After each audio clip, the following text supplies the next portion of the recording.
Hey everybody, Mr. On Demand, man with the master plan. And my master plan today is to give you some options in the budget area for streaming in your home. A lot of you don't want to spend a whole bunch of money on a streaming device, and there are options out there.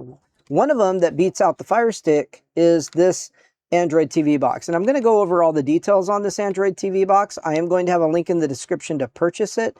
I was not sent this box for free. This is not a review sample paid for by anyone. This is my own opinions, and I'm giving this to you to tell you that I feel this is your best option. Now, maybe it's not your best option in your situation.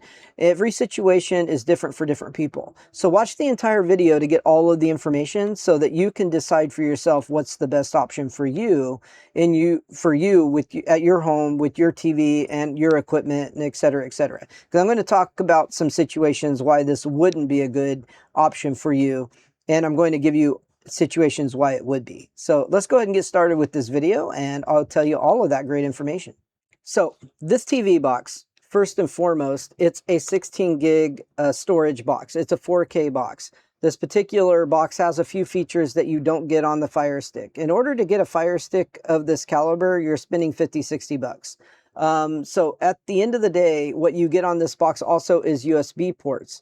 You can easily hook up a extended storage through the USB port, or without any extra cables or any extra devices you have to purchase, like on a Fire Stick, you have to purchase stuff in order to be able to do that kind of thing. You don't have to on this. This particular device handles all of that very easily. So what else sets this apart from the Fire Stick? Well, another thing about this is the fact that this is the standard Android TV operating system. Sideloading apps and installing apps that you want to through the USB flash drive or from an app off the internet is much, much easier with this than it is on an Amazon Fire TV Stick. Plus, you don't have to worry about your apps being deleted out of nowhere. So what else is better about this box? Well, it's got an Ethernet port. Fire Stick doesn't have that either.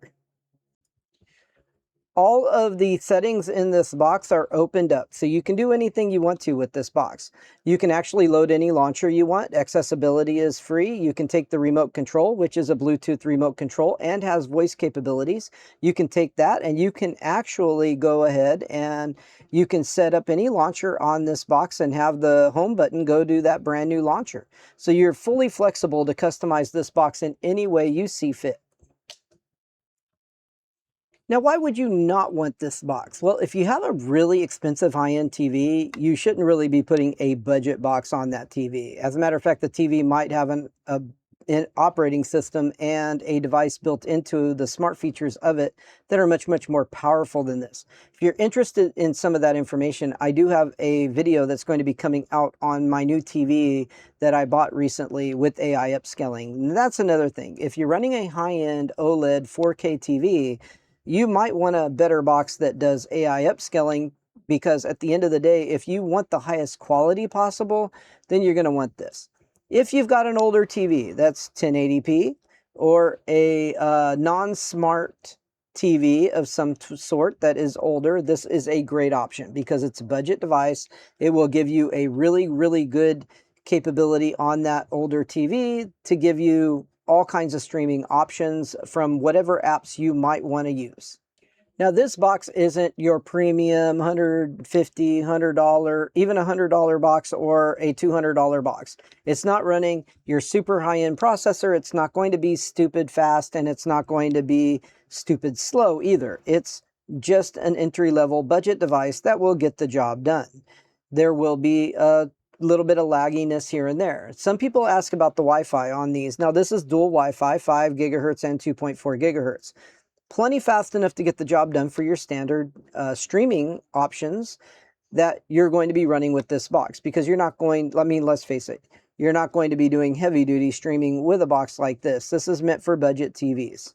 So I hope all this information was helpful, and if you're in the need for a budget device, I hope you take a look at this and consider this as an option, because this doesn't cost a lot and it will definitely get the job done.